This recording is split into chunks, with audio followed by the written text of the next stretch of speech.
Straight talk from Israel. You're listening to Israel News Talk Radio.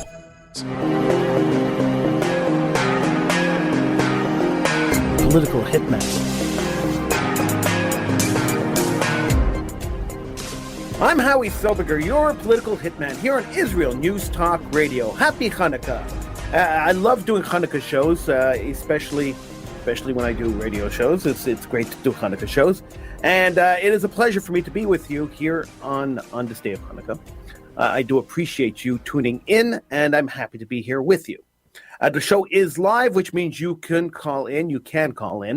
Numbers North America, 301-768-4841. In Israel, the number is 0265000151.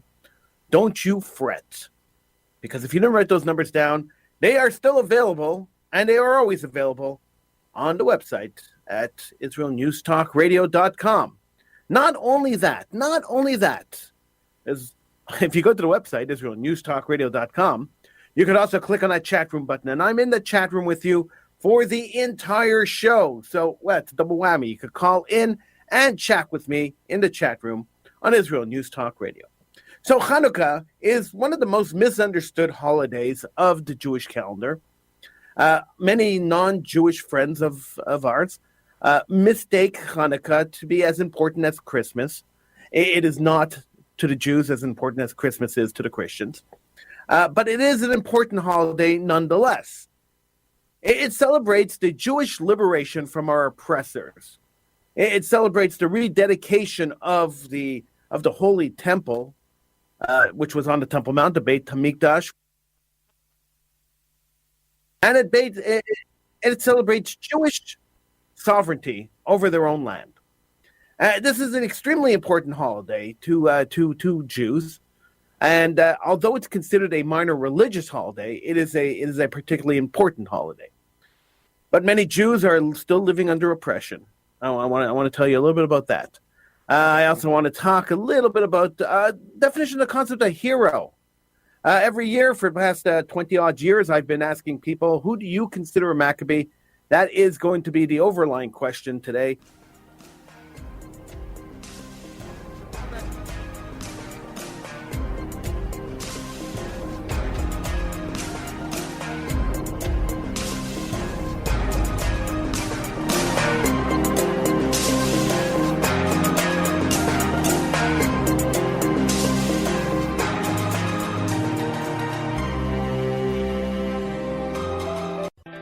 The return of the Jewish people to the land of Israel was prophesied in the Bible thousands of years ago and is coming true today. Shalom. Join me, Josh Wander, on Israel Unplugged. Listen in as we delve into the spiritual and physical aspects of the Jewish return to Zion.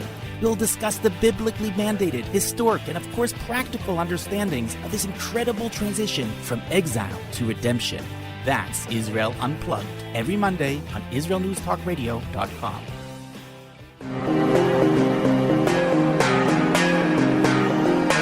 Political Hitman. I'm Howie Silberger, your political hitman, here on Israel News Talk Radio. The numbers to call in North America, 301-768-4841. In Israel, the number is 0265000151. Join me in the chat room on IsraelNewsTalkRadio.com. And of course, if you didn't write down those numbers, it's quite easy to get them. Just go to IsraelNewsTalkRadio.com, and they're right there on the top of the page. Simple as that. Life is easy, as they say. Life is easy. We celebrate the holiday of Chanukah, the holiday of Jewish liberation, the holiday that celebrates the Maccabees reconquering the Temple Mount, reconquering the Jewish temple, the Beit HaMikdash, and being the and Jewish sovereignty over their own land, Jewish self-determination. We saw the same kind of self-determination in 1948 with the establishment of the State of Israel. Then we saw it again in 1967 with the reconquering of the Temple Mount. And Jews today, in general, live in peace and live in harmony, with their neighbors. sometimes a little too much, like in North America. They live too much in harmony with their neighbors, that they start assimilating into their societies. And of course, the state of Israel exists, which is Jewish sovereignty over their own land. But there are Jews in the world that are not living in peace, and as we celebrate the Jewish holiday of self-determination, the Jewish holiday of freedom of religion, the Jewish holiday of Jewish freedom, there are Jews who cannot celebrate with us properly. So how do you celebrate Chanukah? It's quite simple. You light the menorah. You light your Chanukah, as they call it, and that is a candelabra. You light one candle for every night of the holiday, and that is how the holiday is celebrated. And Chinese Jews cannot do that. They cannot do it in public, at least. And when I read this story, it immediately brought me back. I'm not that old, but it immediately brought me back to 1492. At the beginning of the Spanish Inquisition, there were many Jews who refused to convert to Christianity, and by refusing to do that, they were either killed or they were driven into their underground bunkers. They were driven into their basements, where they started where above ground. When they weren't in the basement, they were celebrating Christian holidays and acting like pious Catholics. But in secret, underground, they were lighting candles, and they were lighting candles for Shabbat. They were lighting candles for Chanukah, and they were practicing Judaism underground. These Jews later became known as the Moranos, but they existed for hundreds of years in Spain. Jews hiding underground and doing Jewish stuff underground while practicing Christianity above ground in order to survive. This is how they practice they refuse to give up their culture. Jews are very stubborn people. We don't give up our culture so easily. Now, while Jewish communities worldwide are celebrating Chanukah, the small community in China must do so in secret, as Beijing works to crack down on foreign influences and unapproved religions in the country, the British Telegraph reported. The community in China is very minuscule, consisting of about 1,000 people, of which experts say only 100 are actually practicing. They've lacked a rabbi for well over a century. However, it goes back over 1,000 years, having settled in Kaifeng. Even as it's at its height during the 16th century, it numbered just 5,000 people. And throughout the years, despite losing many of its members to conversions, wars, disasters, and more, the community has lived on through the passing down of traditions between generations. But as China has in recent years intensified its crackdown on unapproved religions, the community worries officials will start enforcing once again against them. Every time we celebrate, we are scared, a Kaifeng Jew identified only by the name of Amir, due to fears of retaliation, he told the Telegraph, adding that they would work to ensure the Chinese authorities never catch wind of their activities. While much of the attention has been focused on China's crackdowns on other religious groups, including the 5 faiths recognized by the Communist Party, Protestant, Catholic, Christianity, Buddhism, Taoism, and Islam, Judaism is not recognized despite its long history within the country. Already, the Chinese leadership has worked to erase much of this long history, the Telegraph reported. This included not only the removal of museum exhibits regarding the community's history, but also the razing of any physical trace of the community.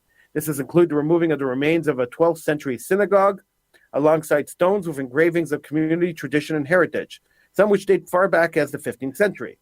They have also removed a few signs in Hebrew that one could be found in the city, and the spot where few practicing Jews once gathered to pray has now been covered with Chinese propaganda, a security camera, and reminders that Judaism is an illegal, unrecognized religion in the country.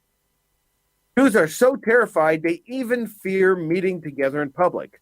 Instead, they do so in secret, making sure on the holidays to find funds for kosher food and wine.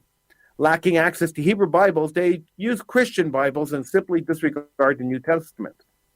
Despite this apparent crackdown on religion, some, such as retired rabbi and president of the Sino-Judaic Institute, Anson Leitner, don't consider this to be an instance of anti-Jewism, according to the Telegraph report. In fact, China has traditionally eschewed anti-Jewism altogether, with many Chinese people viewing Jews extremely favorably for their perceived success in achieving wealth and influence, as well as having accepted Jewish refugees during the Holocaust. And he isn't the only one to think so. In late 2019, Erica Lyons, chairwoman of the Jewish Historical Society of Hong Kong, defended China's history of acceptance and tolerance of the Jewish faith, telling the Jewish Chronicle that, in fact, Jews in Hong Kong have never suffered from anti-Semitism at all. In fact, the history works in their favor. Because Jews were treated like garbage all over the world, but the Chinese accepted them, Moshe Yehuda Bernstein, a researcher in Australia, has written The Kaifeng Jews Explained according to the Telegraph. It's something the Chinese would be proud of. Yet recently, in this clampdown on unofficial religion, they take away all historical evidence of Jewish presence in Kaifeng, which is absurd. And China appears to be well aware of this history, along with its foreign ministry writing to the Telegraph about this tradition welcoming Jewish refugees. So China knows that they accepted Jewish refugees. Of course, they know they accepted Jewish refugees. And the Chinese community of Kaifeng, if they really wanted to keep it secret, they really probably shouldn't have spoken to a newspaper. That was probably a bad idea if they wanted to keep their practice secret. But in any case, Jews in China, even if it's just a few Jews, are being oppressed. And Jews around the world should be outraged by this. And we should be demanding that the world insist to the Chinese government that these few thousand Jews who want to celebrate Judaism in China should be allowed to celebrate Judaism, that Judaism should not be crushed. Especially now during Chanukah, we should be especially loud during Chanukah, because this is the holiday of Jewish liberation. And so we should be louder and clearer during Chanukah than we are any time of the year, supporting Jews around the world who want to celebrate Judaism. So we should be screaming out loud that the Jews of Kaifeng, China, should be free to practice their Judaism as they have for the last 400 years. It's simple like that. That's what we should be saying. But we don't hear too many Jewish leaders. In fact, we hear Jewish leaders bowing to the oligarchs of China, which is really a sad situation. Jewish community should not be bowing to China. We never bowed to anybody before. We should not be bowing now. Now, with the happiness and the celebration of Judaism, of Judaism and Jewish self-liberation and determination, we also have to remember that sometimes there's a little kink in the armor, which is why at Jewish weddings we break a glass. Because with the celebration, we have to remember the destruction of the temple. With every happy situation, we have to remember a sad one. So let's talk about Chanukah. 2 years ago, on the 8th night of Chanukah, at approximately 9 p.m., Shira and Amichai Ishran, this is a letter written by their parents, our beloved children, were in a horrific terrorist attack while waiting for a bus at the Ofra intersection in Israel. 7 people were wounded, and sadly, Shira and Amichai were among the seriously wounded. Shira, who was in her 7th month of pregnancy, was shot in her thigh and was in critical condition. Miraculously, thanks to Hashem, Yitbarach, and the wonderful people that God aided in saving her life, she pulled through. Amichai suffered 3 bullet wounds to his leg. He underwent surgery and is presently undergoing long and painful rehabilitation. Their beautiful, sweet baby, Amiad Yisrael, was born in an emergency C-section and survived for only 3 days. During these 3 days, the nation of Israel, in Israel and around the world, united and prayed for his full recovery and the full recovery of his parents. Thank God Shira and Amichai pulled through, but their baby Amiad Yisrael did not survive. The trauma to his tiny body caused by the attack was too great and he passed away. Shira and Amichai are still undergoing rehabilitation, physical and psychological. Both are suffering from post-trauma and are trying to cope with their physical disabilities as well as the loss of their firstborn, Amiad Yisrael. The recovery process is long, and we are praying every day that with the help of God, they will have a strong and full recovery and that they will be blessed with sons and daughters in the very near future. We know for a fact that your prayers have a powerful effect on the heavens, and your support and love throughout has encouraged our children and has helped give them strength needed during this difficult period. We thank you for each and every one of you for your blessings and prayers. Amichai and Shira remembered the magnificent hug the nation of Israel and Israel around the world gave them after the terrorist attack, and the goodwill that was organized around the world for their recovery on the first Shabbat after the attack. Tens, if not hundreds of thousands of women took part, and the women of Israel are asking you to please continue to doing good deeds and continue praying for their recovery. And this is signed by Leora Silberstein and Gila Ishram, the mothers of the terror attack victims. I'm Howie Silberger. Give me a call in North America, 301-768-4841. In Israel, 02-6500151. Join me in the chat room on IsraelNewsTalkRadio.com. And the ongoing question this hour is, who do you think is a Maccabee? Who would be considered a Maccabee today? I'm Howie Silberger. This is Political Hitman.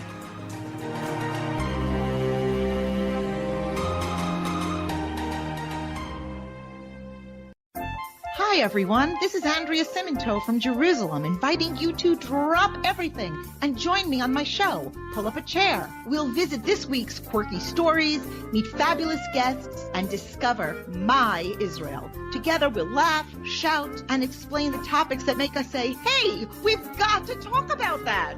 So get comfortable and pull up a chair with me, Andrea Simento, every Thursday on Israel News Talk Radio.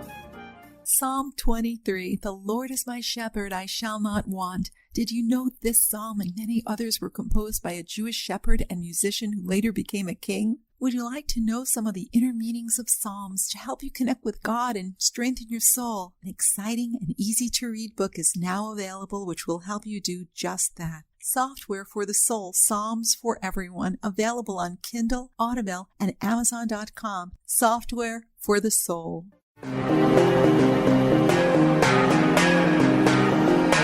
Political Hitman.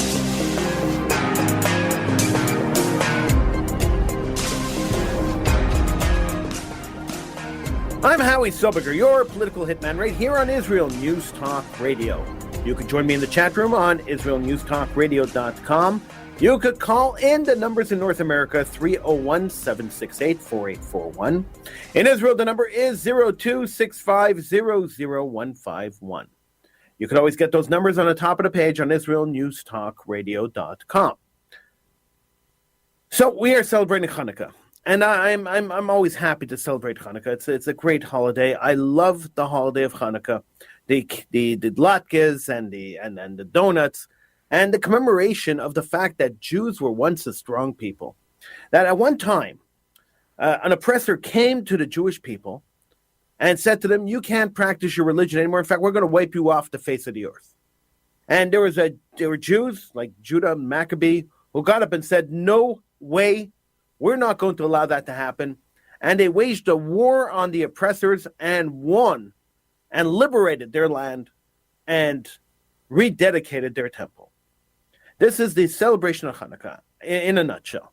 And I love the concept of people standing up against the oppression, standing up against the force that is coming down against the Jewish people, and surviving and prevailing. This makes me really happy. And when I see it in modern day, it makes me even happier. So 25 years ago, approximately 25 years ago, I started on my radio show, I started a tradition that I carry through every single Chanukah. I've been doing it for about 25, 26 years now. And the tradition is, I ask the question, who do you consider a Maccabee today? Who in modern day would you say is a Maccabee? It is a question that sometimes I get interesting answers. Some years I get fascinating answers. Some years I get no answers at all. But I ask the question every single year. The reason I ask the question, and it's quite simple, and I wear my heart on my sleeve because I'm really straightforward and to the point. The reason I ask the question is because I think that when we think about who steps up to the plate to save the Jewish people, who steps up to the plate to defend Judaism on a regular basis, who steps up to the plate on a global level, on a local level, on a national level, to be there, and stand up against our oppressors. And who are the oppressors of the Jews today? Aside from the Chinese, who are the oppressors of the Jews today? They may not be physical oppressors. Today we have assimilation that's oppressing the Jews. Today we have Arabs. There are a lot of Arab countries that still want to destroy Israel, even though Israel is making peace or at least developing working relationships with some Arab countries in the Middle East. There are still many Arab countries that want to destroy Jews and destroy Israel. Iran has vowed, as well as Hamas, They have vowed to wipe not only Israel off the map, but Jews off the map. So it's not only about Israel; it's about Jews around the world. They've vowed to wipe out Judaism and Jews around the world off the map. So Jews still have plenty of oppressors. Jews are still not allowed to go onto the Temple Mount to celebrate anything. In fact, if they're standing on the Temple Mount and it looks like they have a Hebrew book in their hands, they're thrown off, arrested, and there's a little bit of oppression going on there. So there's a lot of things still happening to Jews around the world, and even in Israel. Israelis still, I mean, they don't live in fear, but there is still that nagging fear of terror hanging over the air in Israel. People are still dying of terrorism, of people who are trying to destroy the Jewish people. There is still a movement, the boycott, sanction, and divestment movement, which has become a worldwide movement, whose sole goal is not the helping of the oppressed people of Palestine, as they say. It is actually a movement that's supposed to replace the Palestinian Liberation Organization, who thought that through terrorism they could destroy Israel. Here it's through economic sanctions they're trying to destroy Israel. So take it by killing people or take it by murdering the economy. Either way you want to go, these are people who are oppressing the Jewish people or trying to oppress the Jewish people. So when we have all this oppression going on and we have all these people who are being oppressed, I would like to ask, I'd like to ask you, who do you think is a Maccabee in the world today? Who would you consider Maccabees? Now there's the obvious answer, and the obvious answer that I would put forward and respectfully put forward is the Israeli Defense Force, the warriors of the Israeli Defense Force, and I consider all people who put on uniforms in the IDF warriors, whether they're on the front lines or not. If they're part of the IDF machine, they are warriors, and they are warriors that are there to defend Israel at all costs. And I would say that the Israeli Defense Force would qualify as the Maccabees today. Here they are, an armed force willing to defend the Jewish state of Israel, the Jewish country of Israel, to stand and defend it against all oppressors. And not only do they defend Israel, but they also defend Jews abroad. They defend and hold people responsible for their actions against Jews abroad. So defending Jews in Israel, defending Jews outside of Israel, they, in my opinion, are true warriors and true Maccabees. But there must be other people out there who are standing up and defending Israel. There must be other people out there who are standing up and defending Jews, who are fighting against the assimilation of Jews, who are fighting against Christian missionaries who are trying to destroy the Jewish people or convert them to Christianity. This has been an ongoing, centuries-long effort to rid the world of Judaism. So a second person I would put into the category is Rabbi Tovia Singer, who used to be a host here on Israel News Talk Radio. I put him into the category of being a Maccabee. He's on the front lines fighting Christian missionaries. Tovia is out there fighting Christian missionaries, and I put him on the front lines and put him into the category of Maccabee. But there are plenty of other people out there who consider Maccabees. So send me a message, call in, go into the chat room, and share with me who you think would be a Maccabee today. There are plenty of people out there, I'm sure, that I'm not aware of, who would be considered Maccabees today. Now, how do we define hero? This is the question. How do you define hero? So I consider Maccabees the Jewish national heroes, but how do you define hero? Would you put a guy like Jonathan Pollard in that category? Would you say Jonathan Pollard is a Maccabee? He did give Israel information that America should have given Israel, but didn't give Israel. He got caught doing that. He was a spy for Israel. He got caught doing that. He went to jail for a long time. He lost his youth. He lost his health. He lost his freedom. Would you consider Jonathan Pollard a Maccabee? I know the issue is split with Pollard. Some people consider him a Jewish national hero. Other people really don't. Would you consider him a Maccabee? Would you consider Bibi Netanyahu a Maccabee? I've said it before in the show, and I'll say it again. I think Netanyahu has outstayed his usefulness as prime minister of the state of Israel. But at the same time, he has been very active over the years. He's served Israel well, and he's been very active in the defense of Israel, in the building up of the IDF. He was a warrior in the IDF. Would you consider Bibi Netanyahu a Maccabee? Who else would you consider a Maccabee? That's the question. 301-768-4841 in North America, and Israel 0265-00151. I will leave this topic open. If we talk about something else afterwards, I'll leave this topic open because I think it's an important question that we have to ask. Who do you consider a Maccabee today? And of course, you could always send me an email if you're hearing the show not live. You could always send me an email with your suggestions. My email address is on my page on the webpage of IsraelNewsTalkRadio.com. So just look for me, look for Political Hitman. My email address is there. Feel free to send me an email if you are not listening live. So a couple of weeks ago, we spoke about aliens. We spoke about UFOs. And the odd phenomenon that's happening right now, where people are admitting, especially the governments of various countries, are admitting that they have been tracking unidentified flying objects for years, at least since the 1930s. They've been tracking these unidentified flying objects. Just yesterday, there was a report released by the Defense Department of the United States of America, which said that they have clear pictures of some kind of triangular vessel coming out of the water and speeding across the sky with some kind of propulsion system that they didn't really understand. So, is this a UFO? Is this from outer space? Is this some kind of strange alien creature that's creating these things, or is this perhaps an invention of another country, a top secret military invention that nobody knows about, thus being top secret? What is going on? So I can't answer that question. I have no idea whether aliens exist or not. I'm inclined to say they don't exist, but I really can't go either way. I can't answer that question. The U.S. government is asking the question, and they're pointing to some very strange phenomena happening around the world. Some very strange things happening. We'll get to that and a whole lot more when we come back from the break.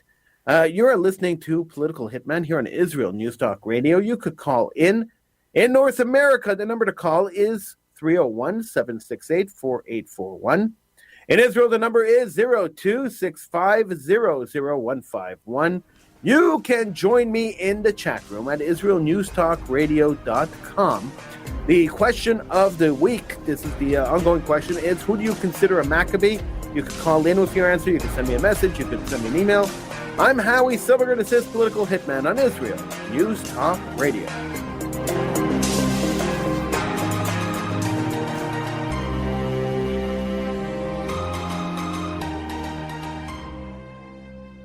Are you interested in transforming your life, drawing closer to the Creator, and uncovering the deeper meanings and hidden treasures in the Hebrew Bible?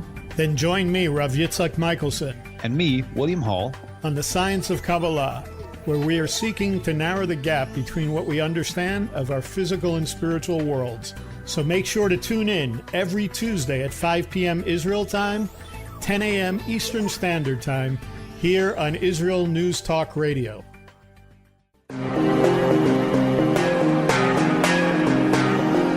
Political Hitman.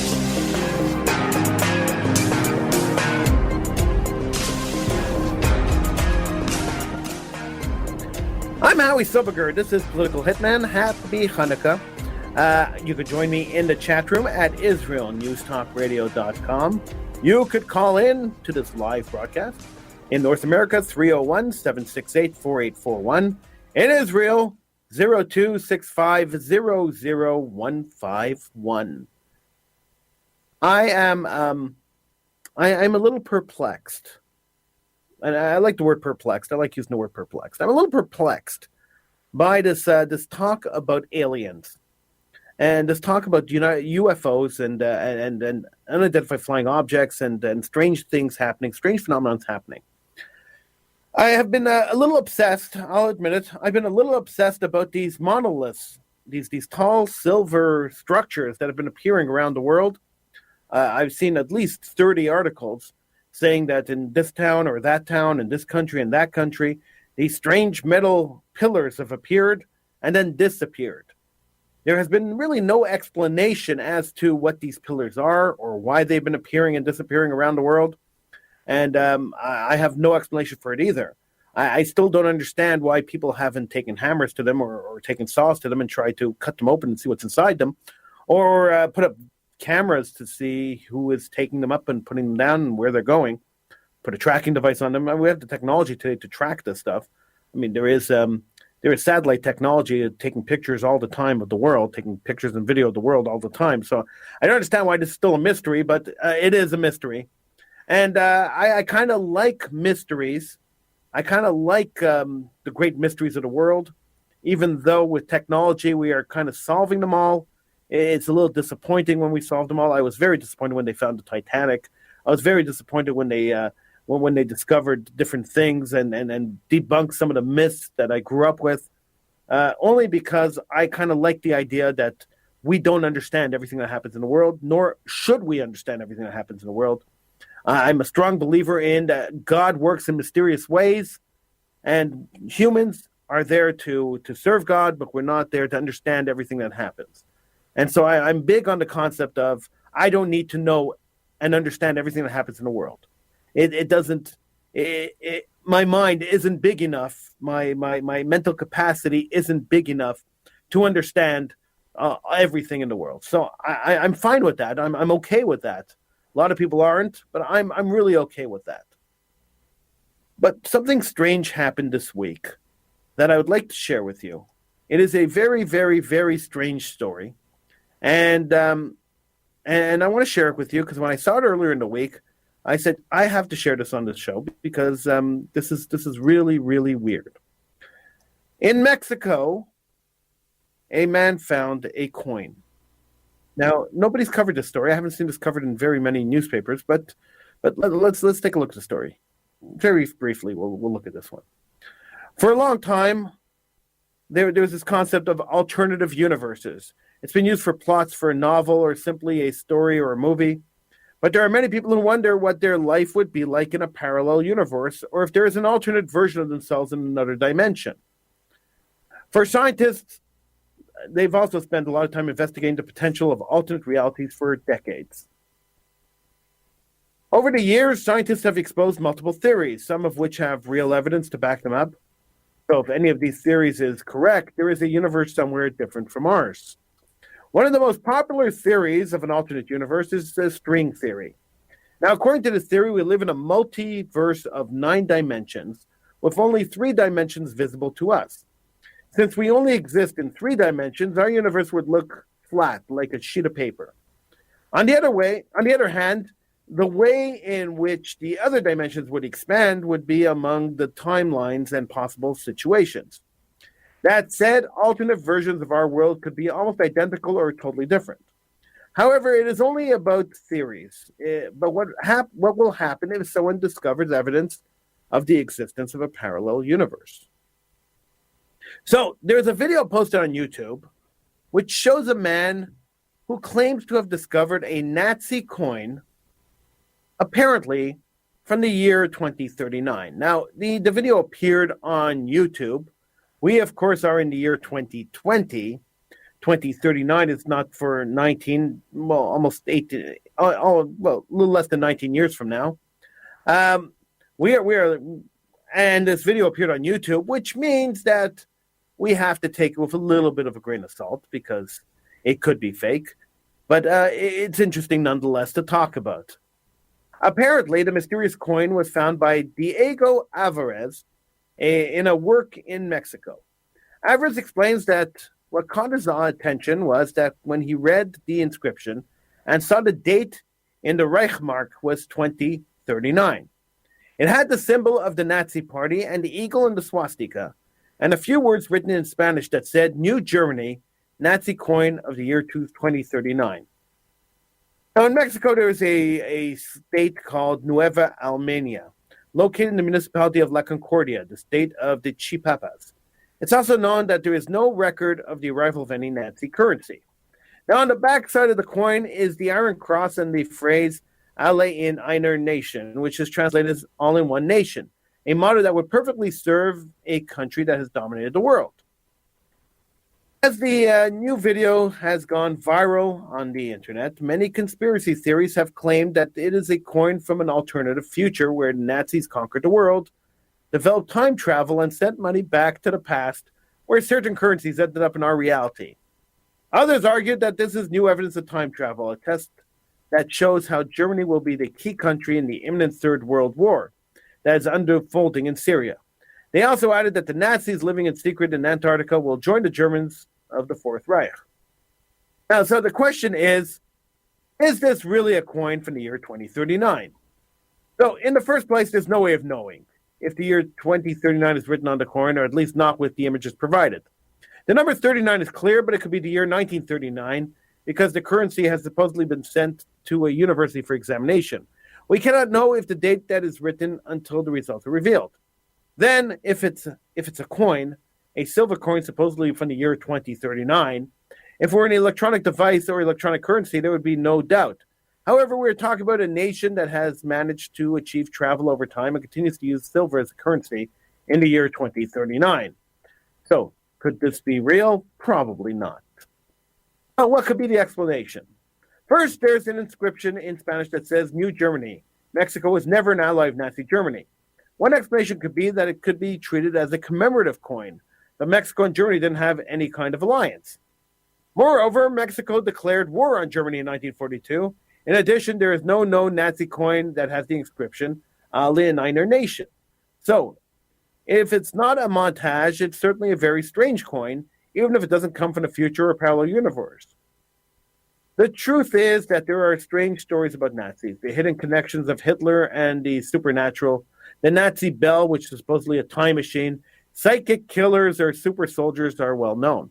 There's also rumors that after the fall of Germany in 1945, some Nazis managed to establish a secret bases in Antarctica that are still operational today.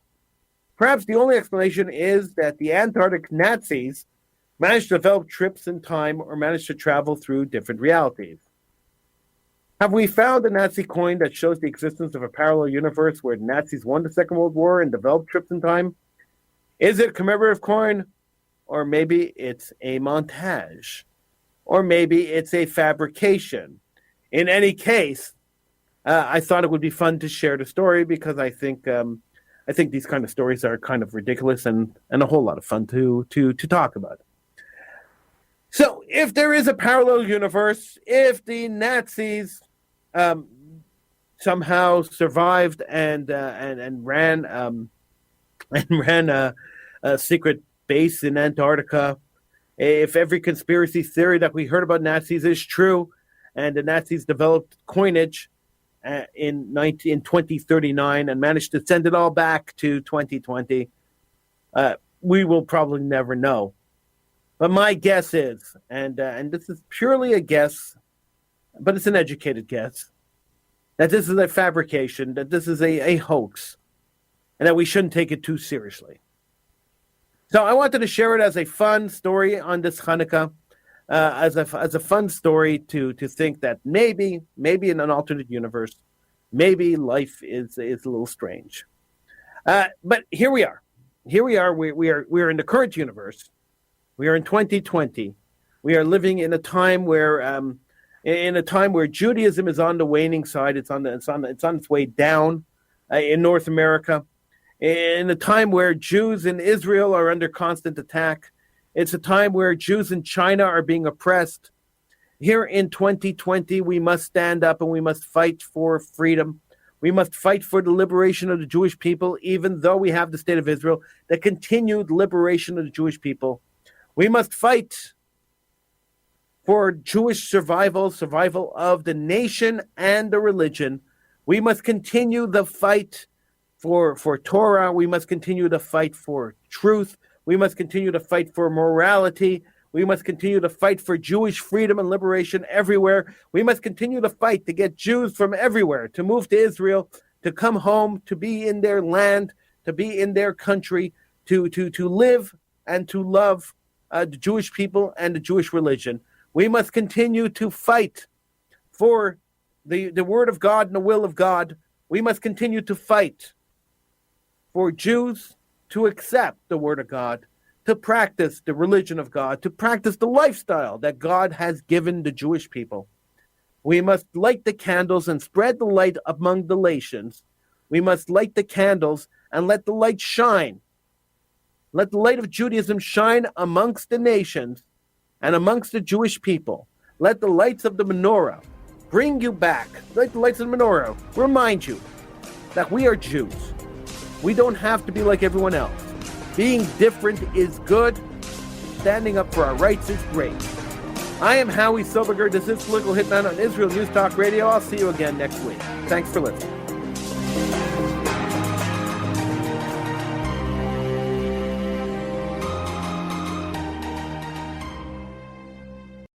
If you love Israel News Talk Radio, then you'll love our Facebook page. We keep you up to date on what's happening in Israel, plus little surprise treasures that we don't share on the radio. Go now to follow us on Facebook. Just look for the Israel News Talk Radio Facebook page, and don't forget to subscribe and follow us by clicking on the like button. We post great stuff there that you'll want to share. Israel News Talk Radio on Facebook and Israel News Radio on Twitter. If you're hearing this message, everyone else can too. Advertise with Israel News Talk Radio and get your message out to people. We'll build a personalized package for you. Contact advertising at israelnewstalkradio.com. Straight talk from Israel. You're listening to Israel News Talk Radio. Hey, this is Jake in Anchorage, Alaska, and I love listening to all the super interesting interviews and up-to-date information on what's happening in Israel. Hello, this is Anna King, originally from London, now living in Israel. And what can I say? Israel News Talk Radio is my cup of tea. My name is Bhaskar. I'm from India, and I love listening because you get to know the truth and wonderful voices from this lovely country. Mom! Okay, wait a minute. Hi, this is Chava Dax, and I'm calling from the rolling hills of Ma'ale Adumim, just north of Jerusalem. I always listen to Israel News Talk Radio to get all the latest news and commentary and to keep me up to date every day. This is Sarah Dax from Ma'ale Adumim, and I'm 12. I wish Israel News Talk Radio was boring so my mom wouldn't listen to it all the time. Mom!